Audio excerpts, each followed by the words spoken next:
Well, as I said, Jax is going to give us a recap and talk about some upcoming events. And I'm going to throw in some Ask a Lawyers. I'm a little bit behind on Ask a Lawyer. What I try to do is I have these yellow pads. And in fact, Matty boy, where are you?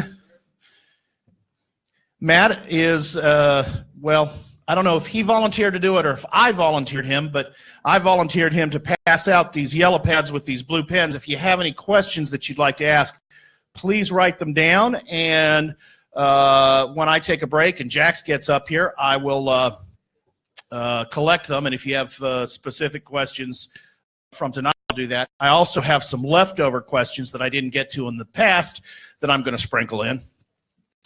As always, we need to say thank you to Angela and Flamingo Cantina for hosting us for however many years it is. I don't even know.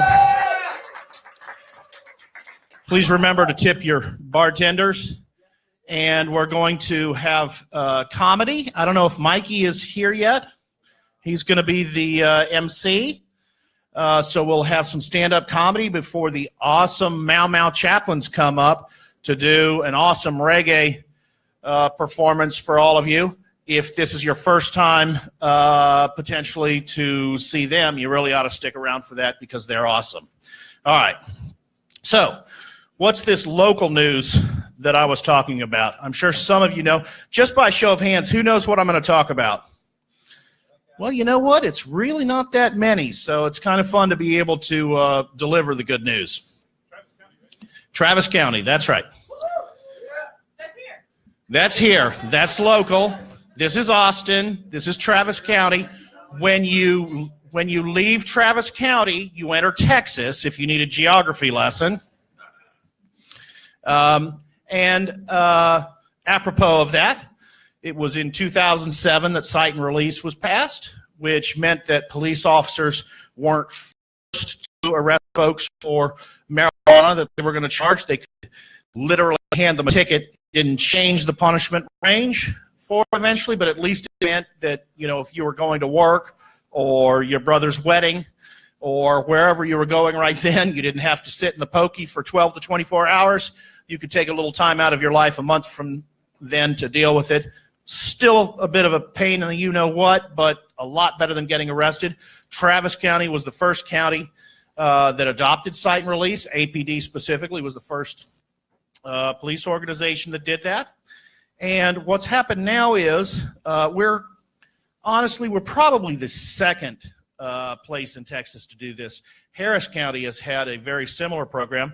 The Travis County Commissioner's Court, I'm going to say about 2 weeks ago, I don't know if I know the exact date, unanimously adopted a proposition that when somebody gets a ticket for marijuana, and let me back up a little bit and tell y'all what happens. You go to Justice of the Peace number 5. And not necessarily in this order. At some point, you're going to go see the judge. He's going to read you a bunch of constitutional things that you have to be told about if you're going to be charged with a jailable offense. You would go to pretrial services, which is a fancy word for the personal bond office.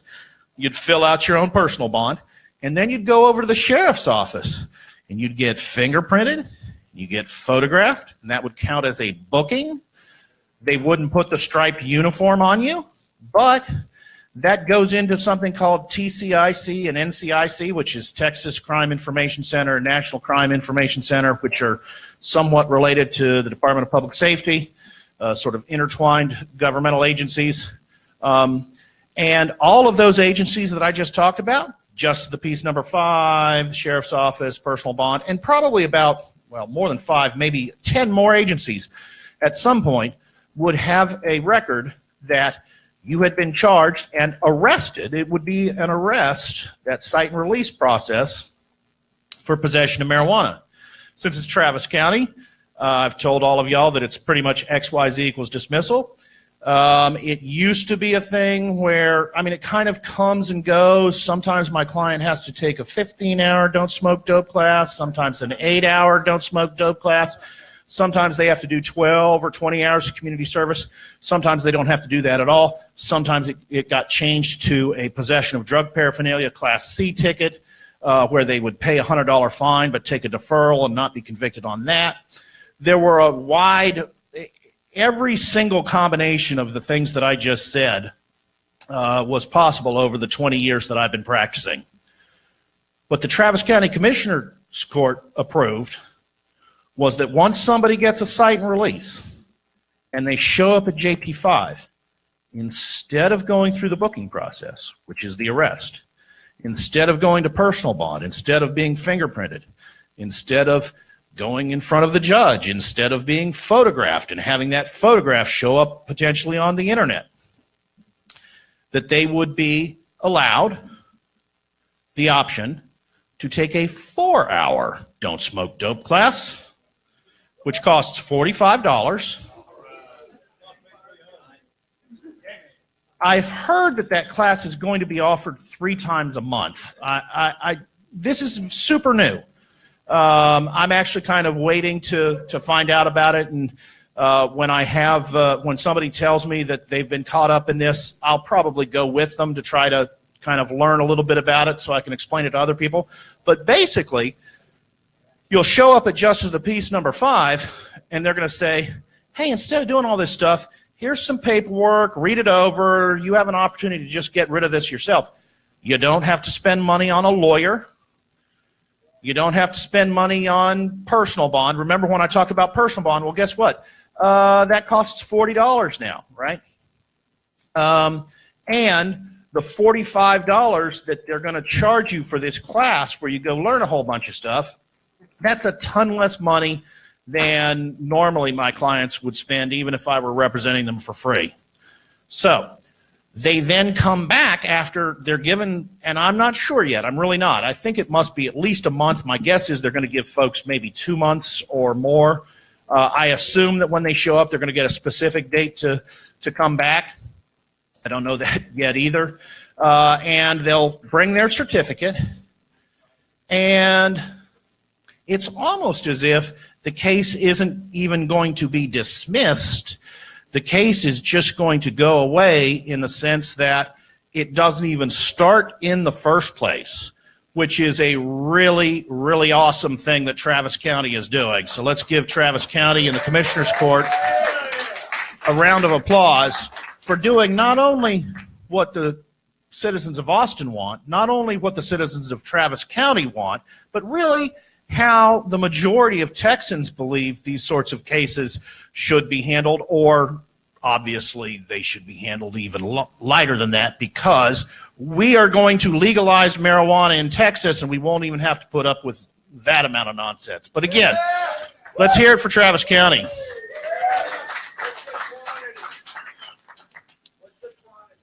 So that's a great question. What's the quantity? The quantity, what I have heard is that it's not going to be all misdemeanors. It's going to be under 2 ounces. So 0 to 2 ounces is a Class B. So 2 to 4 ounces is a Class A. And before I get to that, I'm going to get back to that. The other issue is this. The decision to do the cite and release in the first place, which will qualify you for this, hey, it's only going to be $45 and you can do it on your own and don't need a lawyer program. The decision is still going to be based on the police officer that's there that sees the roach in your ashtray or however it is that they came upon you and some marijuana that wasn't yours but was really close to you in the first place. However that happened.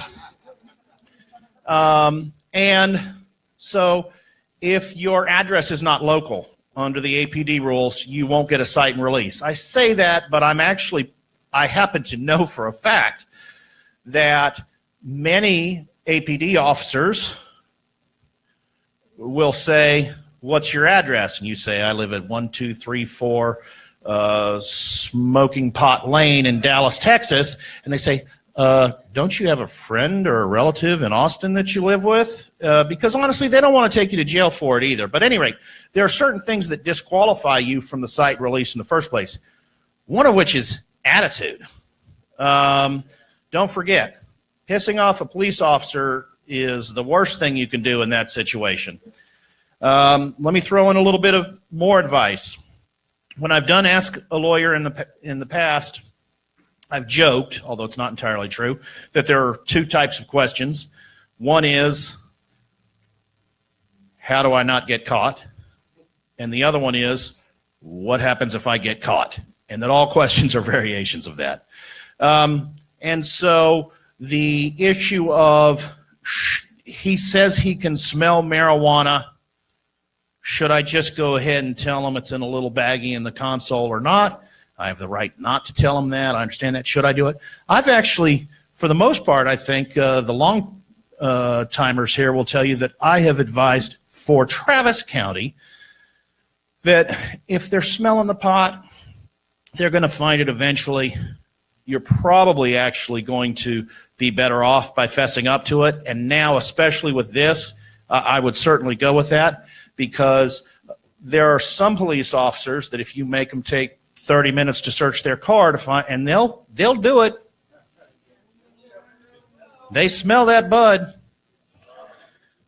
And maybe they did it because you didn't follow my other bit of advice, which was don't hotbox your car and you don't actually have bud in it. But, I mean, if it's there and they're really likely to find it, I would say go ahead, fess up to it.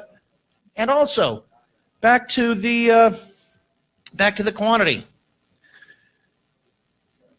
Do you really need more than 2 ounces on the front seat next to you?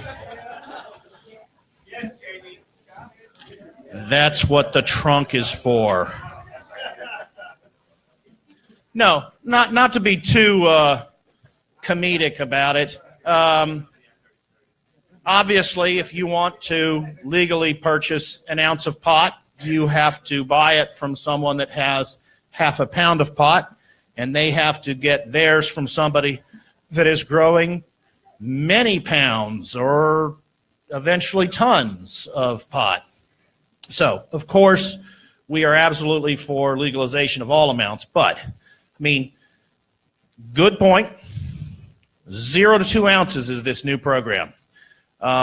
Will there be cases where, I mean, are they going to be weighing it out there on the scene? No, probably not. So to the extent that you run into a semi-friendly officer that doesn't want to take a bunch of time out to arrest you, am I going to anecdotally hear about people that had 3 ounces of pot and were still offered this opportunity? I hope so. I think so. But, be careful out there while you're doing it. All right. A little bit about Travis County. As liberal as we like to think that we are, there have been about 2,000 possession of marijuana misdemeanor arrests or cite and release over the last several years. And a disproportionate amount of those are obviously African Americans and Hispanics. I say obviously because that's the world we live in, not because that's the way that the world should be. And so, again, absolutely fantastic local news. It's the best thing that's happened locally for marijuana laws.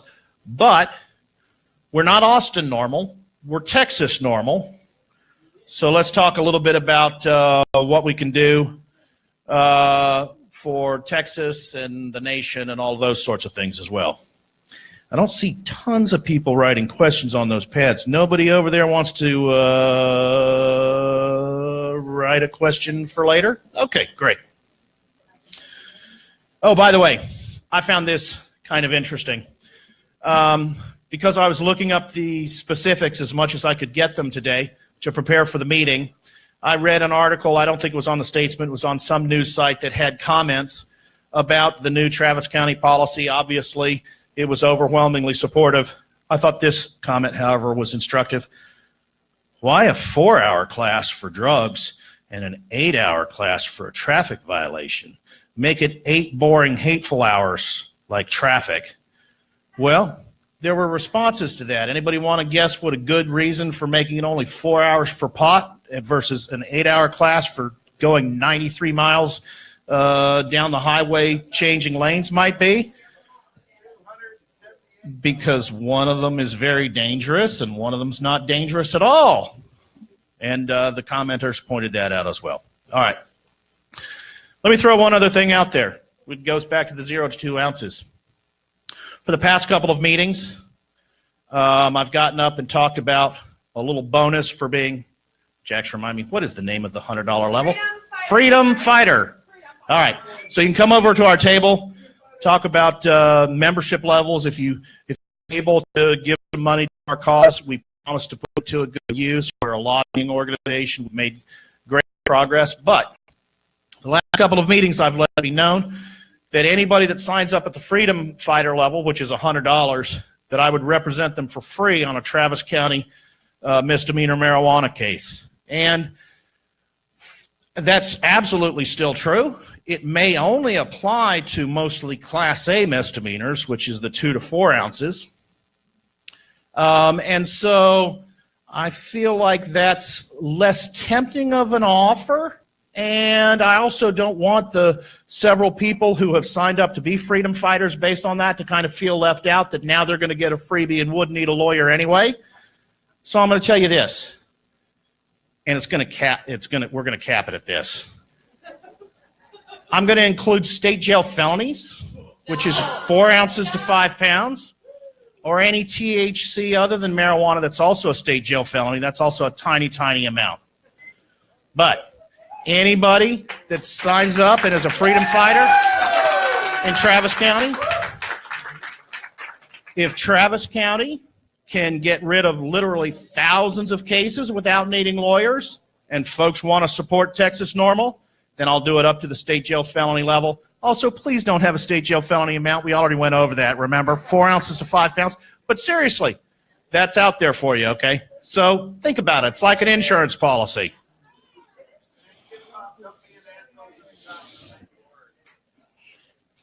All right, some leftover Ask a Lawyer questions. Will a misdemeanor possession of marijuana affect my hiring? I hear a yes. That's mostly right, but of course I'm going to give you the Weasley lawyer it depends answer because I think it's a fuller answer. First off, if you're lucky enough to have it happen during this new Travis County era where there's not even an arrest, and it's part of the reason that I brought up TCIC and NCIC.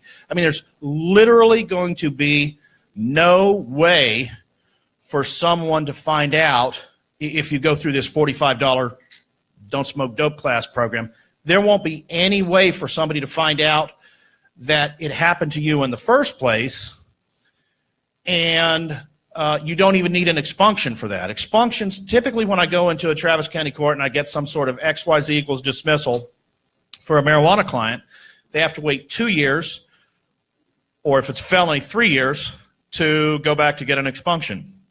And clients always ask, whether it's a pot case or it's something else, if it's dismissed, what will people be able to see? And that's a complicated question. Let me ask it this way. I'm going to ask, instead of asking if this has personally happened to you, I'm going to ask if this has happened to a friend of yours. Does anybody have a friend that's been arrested for something? Oh, come on, it's got to be more than that. All right. And did your friends get letters in the mail from lawyers? I'm hearing some no's and I'm hearing yes. So in most places, I'm sure if you're out in BFE, Texas, they actually put your name in the Sunday paper if you got arrested on Friday night. Billy Bob got arrested for tumping over the soda machines again at the Wally Mart, whatever else there is. But it is, once that TCIC, NCIC, Travis County Sheriff, or any other sheriff's office booking happens, it is public information. What I tell my clients is, if it's a dismissal, we'll expunge it in 2 years. Most criminalbackgroundcheck.com type online sites are only dealing with getting their information from DPS, and DPS reports convictions and deferred adjudication probations and not dismissals depending on how they're asked for it. So a lot of times the HR department or the person that you're applying for a job with will not actually have that information. And so They may not know about your possession of marijuana case that was dismissed during that 2-year period. But I also tell them, if you were a witness against a client of mine, I know how to look, and if I was digging up dirt on you, I would find it. So it's possible. And that leaves people, unfortunately, really what people want to know is, should I rat myself out and then try to explain it? Or should I say no, hope they don't find out about it at all? And again, I'm going to go back to some themes that I've had so far in tonight's meeting. And that is that the majority of Texans think if you were prosecuted for possession of marijuana, that you were prosecuted unfairly because it shouldn't be a crime in the first place. I tend to tell folks, especially if they're talking about a licensing organization or a place that they know really does have an HR department, it's not just a mom and pop type organization, that you might want to err on the side of going ahead and ratting yourself out, and then say something like, and I tell them, listen, you come up with your own words for this, but basically say it was a bogus case, I hired a lawyer, it was dismissed, and I'm waiting to have it expunged. But at any rate, the new Travis County policy will, we hope, no, we don't hope, I know for a fact the new Travis County policy is going to make this issue somewhat moot. All right. I said we were going to do some national news. We will file this one under Fighting Back Against Stereotypes. A Florida university recently published a study called Is Cannabis Use Associated with Various Indices of Motivation Among Adolescents? And translating that, that means, does smoking pot make you lazy and worthless, but in scientific terms? Now, whenever this subject comes up, I like to throw out talking points for people. If you do believe anybody who believes this myth, one of my favorites has always been, of course, Michael Phelps and 23 gold medals. You know, he had to put some work into that, I'm sure. But now we have a scientific study to back it up as well. You might have already guessed I wouldn't be talking to you about this study unless it debunked the myth. We hypothesized, this is interesting because whenever there's a scientific study, they have to say what their protocols are going to be beforehand, and they come up with a hypothesis. And then the results of the study either confirm or deny that hypothesis. We hypothesized that regular cannabis users would report lower motivation than light users, and that greater lifetime and past 30-day cannabis use amounts would be associated with decreased motivations. Participants were 79 adolescents, ages 14 to 18, classified as recent regular cannabis users, 36 of them, or light users, 43 of them. Frequent and amount of substance use were assessed across participants' lifetime and during the past 30 days. Here are the results. No significant differences were observed between regular and light users on any motivation index. Similarly, no associations between motivation and lifetime or past 30-day cannabis use amount were observed. Our findings do not support a link between reduced motivation and cannabis use among adolescents after controlling for relevant confounds. So, obviously this study needs to be repeated because that's how the scientific method works. But if you do have a crazy uncle that is worried that all this talk about marijuana legalization, everyone's going to be sitting at home in mom's basement playing Xbox all day and not getting anything done, you can say, hey, Uncle Joe, let me tell you about this study. The researchers thought the same thing.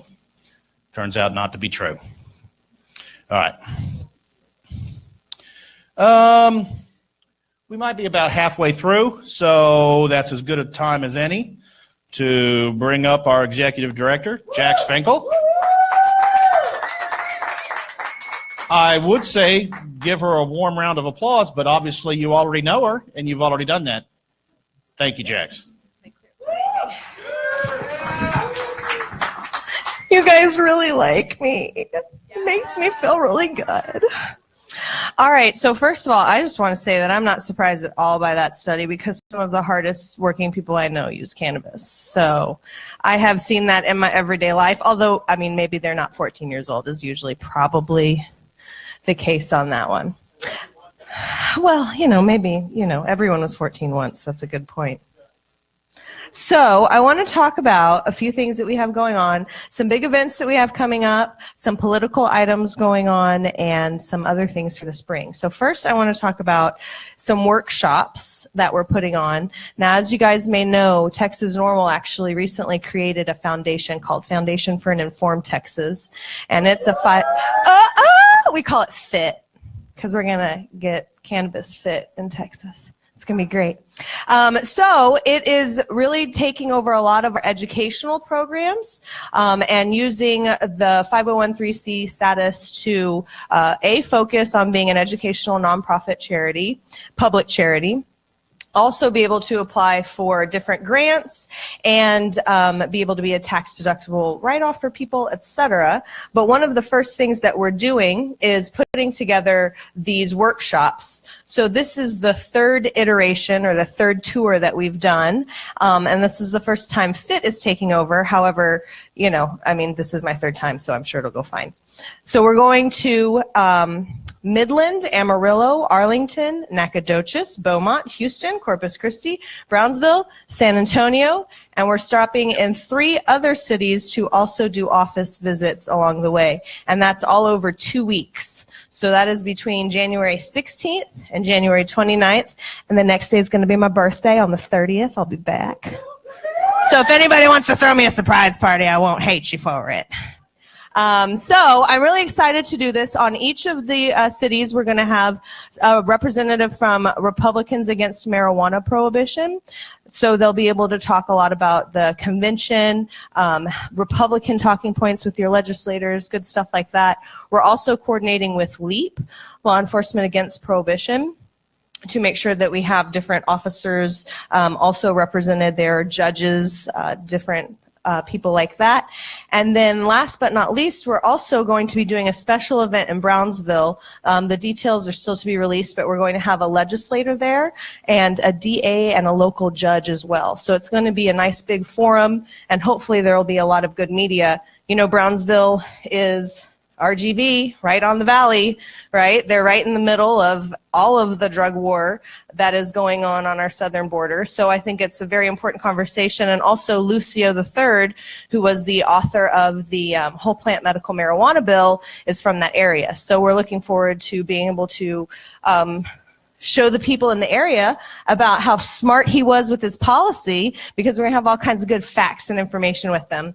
And then at the end of the workshop, we're actually going to do a breakout where we're going to help people craft their own story. So a lot of people, they want to share their story about cannabis, how it changed their life, or their run-in with the drug war, but they have trouble constructing it, knowing what is needed. And so we're going to have people there not only to show some examples of some great testimony over the years, but to help them actually create it, so that when the time comes for people to give their testimony in 2019, you will be able to email it in, you will have it ready, we can submit it in our binders to the committees. It gives a lot more flexibility for the constituents to be able to be involved and feel really proud and comfortable of the story that they're sharing, knowing that their resources are good, knowing that it's phrased well, knowing it's the right length, et cetera, et cetera. So looking forward to that. So again, we'll be in, if you know anyone in these areas and they're interested in going, we'd love for you to invite them.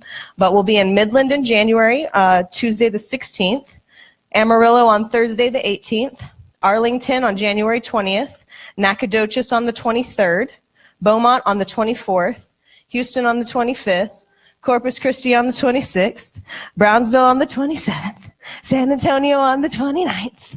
And you'll notice that Austin is not in there, but we are going to be doing a special capital city workshop, and we're probably going to be do it doing it either in fall of 2018 or right before the legislative session in January of 2019. So we're still deciding how we're going to do that, but definitely Austin's not going to get left behind. In fact, since we're here, I feel like Austin gets a lot of TLC, so we have to like spread the love to the rest of the state, right?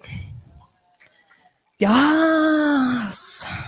Okay, so besides this spiral whirlwind circle across Texas in January, there's a lot of other important things happening, and these are more politically oriented. So first of all, we are in the middle of compiling our voter guide, which is going to be for the primary election. So as you know, in Texas, we are reliant on our Texas state representative and our Texas state senator. They go up to the Capitol once every 2 years for 140 days, and that's when they have the opportunity to change our laws. So it matters who we vote for. And since we have this lovely thing called gerrymandering in Texas, we often already know what party that district will fall in. So usually the real competitive races are in the primary. So that's why it's really important to have these responses from all of the different candidates so you can really choose the best one in your area. So, so far we've had a really awesome response rate of over 30%. We've had quite a few incumbents respond, and we plan on having that out mid-January. So we're really excited about that. Of course, we'll have it available online. And I'll have a special handout for the February meeting that will have all of the Austin area legislators' positions or candidates' positions for you. And in addition, there will also be a voting appendix at the end, and that will give you the voting record for all incumbent candidates. So anyone who has run before that had the opportunity to vote on any of our really awesome bills in the last 2 sessions, you'll be able to look and see, where did they fall on that. And leading into that, not only do we have the voter guide coming out, but we're having it come out before you need to register, okay? So you have to register to vote no later than February 5th. So that is not very long. If you are not registered to vote, you need to register to vote. Please understand, when you vote in the primaries, you are affiliating yourself with one of the parties. You can choose to do, Republican, Democrat, whatever you want. But if you plan on being a third-party participant, you have to go through a whole different cycle. So if you vote in the primary, that means that you would be locked into whichever political party you voted for the duration. So there's going to be a significant push to especially improve the Republican Party platform planks. And so if you are really interested in that, then participating in the Republican primary is going to be key to you being able to be a part of the district and state conventions where those planks are edited. Now, as we all know, Republicans currently have a platform plank that supports the expansion of TCUP, and I think that we can do better and that we can make better planks happen. So we have a lot of work to do for that. So register to vote by February 5th, y'all. It ain't a game. We have really low voter engagement in Texas, really low. And then people wonder why we're not happy with the people who are representing us. So if you want to get out and vote and feel really empowered, maybe we can flip the script like some other states are doing on some of these candidates. Then we'll be back here on February 2nd, and I am currently in the works for creating the candidate forum that we're going to be having that month. We are working with candidates that are running in the Austin area so they can come here and talk to you about their positions. So we're putting out invites and vetting the candidates. Yes? It would be past the voter registration date because the 7th is when the next meeting is. So you have to register to vote by the 5th, and our meeting is on the 7th. Excuse me if I was not enunciating properly. I will do better. And then for our seniors, on February 8th, there's actually going to be a really great seminar up in Sun City, which is the second largest senior retirement community, I guess is what you call it, in the nation. And we're going to have a judge speaking, and we will also have a research writer that will be there discussing her items as well. They'll be doing presentations, and so I'm really excited to tap into that community. I know that the Representative Wilson, was supportive of decriminalization last session, so I think it's important that he feels a lot of support from his senior constituents. So I'm very excited that Dawn has made this happen through the Senior Alliance. And then the first day that you can early vote is going to be February 20th. So February 20th through March 2nd is going to be early voting. And then primary election day is going to be on March 6th. So we will have graphics and reminders coming out over social media to remind you guys about these dates. But if you have not registered to vote, just go ahead and do it. Just get it done so you don't have to rush in a month. And then I want to end with a fun note. First of all, I think it's very funny that this year Easter Sunday is on April Fool's Day. And the day before April Fool's Day will be the Puff and Putt out at Willie Nelson Golf Course. And we are really looking forward to this year. We are going to start planning it in the next week or two. We will have vendor spots available for people coming out in the next month or so. So, you know, it's one of our biggest events, and we have a lot of fun doing it. So save the date, Saturday, March 31st. Vendors, music, golf, like golf with a little white ball golf, and then also disc golf with are they frisbees or are they discs? I'm pretty sure they're discs, but I don't do it, so I don't know. And it is kid friendly, so if you have kids and you want to have them come out and play, it's a lot of fun, and we love having Texas Normal really be like a family. You know, a lot of the people that we work with have kids, have loved ones that they like to take places, and we like showing that you can be a good person and smoke marijuana. Jeff Sessions, we are watching you. We're good people. And you can be a family person, and you can do all kinds of wonderful things and have no problem with your motivation indices, right? All right, that's all I got.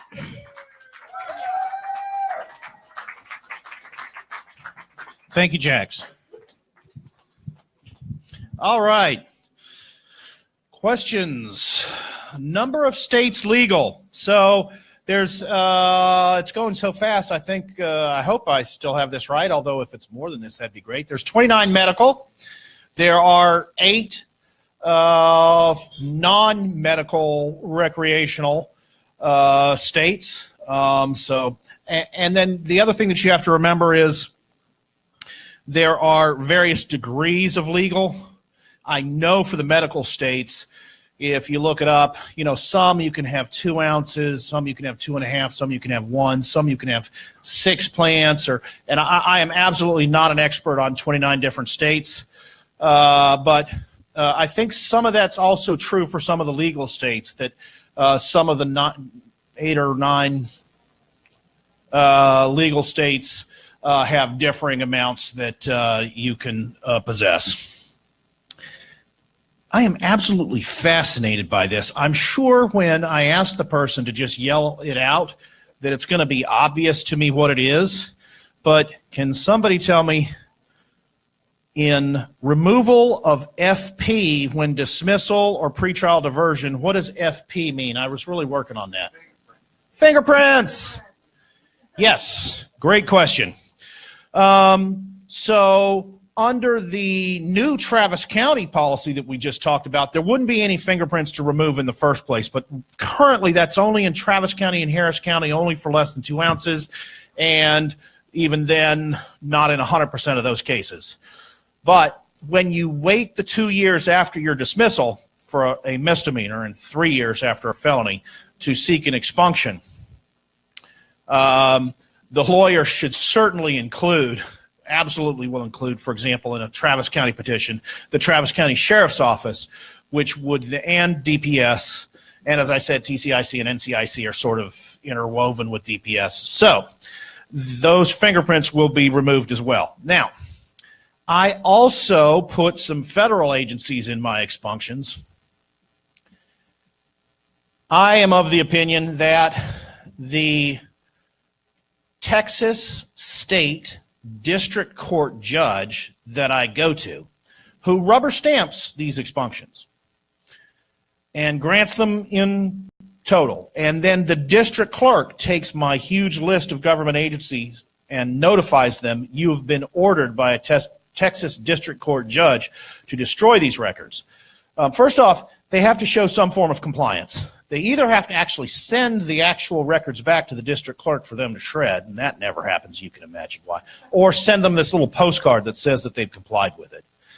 I suspect, despite the fact that I've put the FBI in, I think, every expunction I've ever done, it wouldn't shock me if they were keeping it in some sort of secret file somewhere and just not telling people. But other than that, for the most part, your fingerprints are going to be gone. FP. All right. What House seats are up for grabs, and can we influence a candidate in that district? Happy New Year. Happy New Year to you, too. Should have started the meeting with that. I mean, it's only been 2 days since the New Year. So Happy New Year, everybody. So I think Jack's kind of covered that a little bit. Come to the candidates forum. Take a look at the surveys that we're getting back when we put out that sort of information for you. A very salient point is that the primaries is where it's at.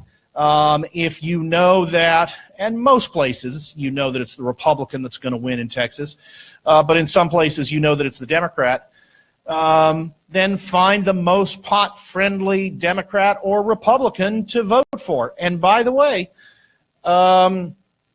being against the war on drugs is a conservative position. It's not all Republicans' positions, but it's absolutely the conservative position, so do not despair from the standpoint of, that's right, more freedom, less government. They want to talk about that. We've got the libertarian wing of the Republican Party, the Tea Party, all those folks. These are arguments that absolutely work and are really good talking points for our lobby days, which we'll be telling you about a year from now.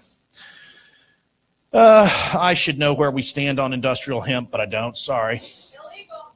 Well, yeah, sorry. No. Yes, still illegal, and I have no idea how close.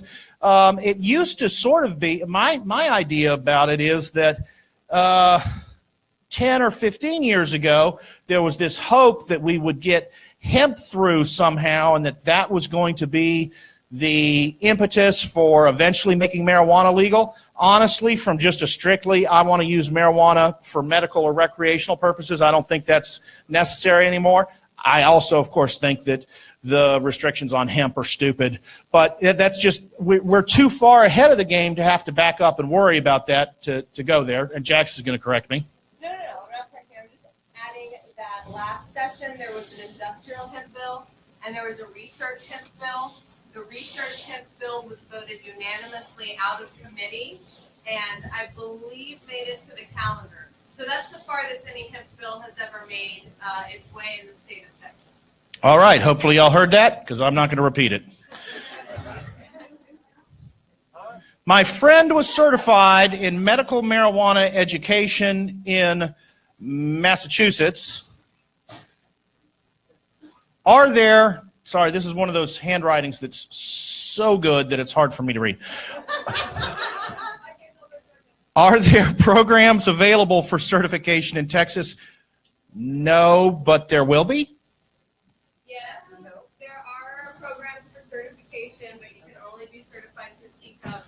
Oh. One of the 3 licensees that's currently in process. Sorry, you can tell what I think about Teacup. No, we should be very happy about Teacup. Actually, I'm mentioning that. I'm going to have to find out more about that. What do the certifications, if I were to get certified in Teacup, that you mean to have the pharmacy itself or what? So whenever you have a license, you're going to have employees, and there's going to be different types of employees. Some of them are going to grow it, some of them are going to process it, some of them are going to sell it or distribute it, right? And so each of those different ones have different certifications. So if you're a bud tender, if you're doing something like that, that's one type of certification. Now, if you're going to be a doctor who is prescribing, because you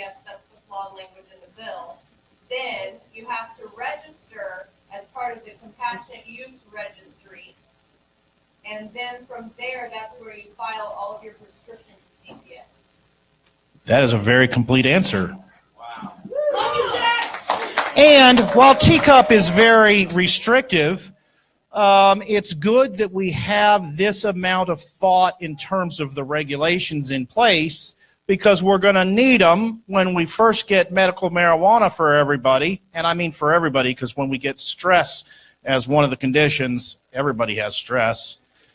And when we go fully legal, these sorts of regulatory issues are already being bandied about in Texas. So that's awesome. And expunctions and pretrial diversion are going to become really important for anyone who wants to work for a company, because if you have a record, it can preclude you from being an employee without a special provision.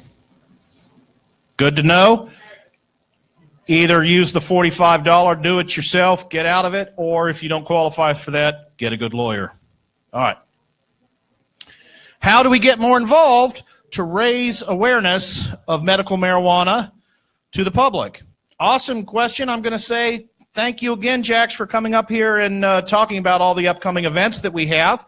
And seriously, I mean, it's not just Jax, by the way. Dave Bass was not able to be here, but our veterans liaison is, when we put the power of what people think about veterans together with their obvious medical need for PTSD and all the scientific studies that are coming about for that, the veterans angle is something that is really powerful in Texas. We'll be talking more about that in terms of talking points when it comes to Lobby Day. Basically, how do you get more involved? Come up and talk to us. Come to more events. And we'll be happy to help you, help us, help everybody. All right. Are brownies and dabs charged the same as flour, Flower? Wouldn't that be nice? Back to what I said about state jail felonies and free representation at the freedom fighter level for that. 4 ounces to 5 pounds of marijuana is a state jail felony. Less than an ounce, including adulterants and dilutants, a teeny tiny amount, is a state jail felony for what the Texas Health and Safety Code calls THC other than marijuana. And to be really clear, David, that delineation is from literally trace amounts to 1 ounce. So you could have... You mean 1 gram? 1 gram, I'm sorry. You could have just a little bit of residue inside Oh. of your vape pen, and that's a first-degree state jail felony. If you have brownies, those are the dilutes that you were talking about. They charge you with the weight of the flour, the coke, the chocolate, whatever. Everything, which is nonsensical and leads to absurd results and occasionally hits the papers. But no, you need to be super careful. Well, you need to not possess anything that's illegal, right? Unless it's civil disobedience. I think I'm allowed to tell people their legal rights for civil disobedience, but expect to be in a ton more trouble if it's not the flour. All right, hang on.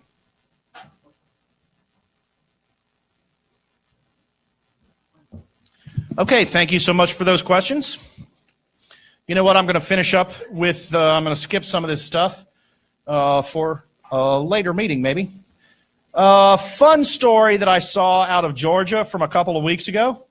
There was a sheriff in some county in Georgia, Habersham County, I think if I remember correctly, that had a Facebook page, and it was extremely sheriffy. It said Sheriff of Habersham County.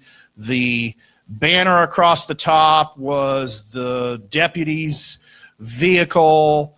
It looked extremely governmental. Technically, to the extent that anybody owns a Facebook page or starts a Facebook page, it was started by the human being who happened to be the sheriff, supposedly not the sheriff's office itself. But they had a habit of putting those brag posts that sometimes you'll see law enforcement have, where they'll spread the dope that they find out across the car and take a big picture of it and say, hey, we confiscated this type of dope and that type of dope. And I mean, they would name names. We arrested Billy Bob and Bobby Sue. And